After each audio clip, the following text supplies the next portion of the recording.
Hey guys, in this video, I will show you how to fix AirDrop not working on iPhone. Alright, let's begin. First, enable airplane mode on both devices for a few seconds, then turn it back off. This quickly refreshes your Wi-Fi and Bluetooth connections, which AirDrop relies on. Next, make sure Bluetooth and Wi-Fi are turned on for both devices. You can also toggle each one off and back on to refresh the connection. If personal hotspot is enabled, turn it off, as it can interfere with AirDrop.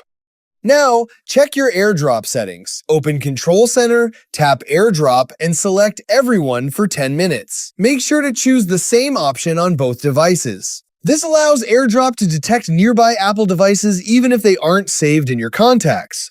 If AirDrop still isn't working, force restart both iPhones. Quickly press and release volume up, then volume down, and hold the side button until the Apple logo appears. So that's basically how you can fix AirDrop not working on iPhone. That's it for this video. Thanks.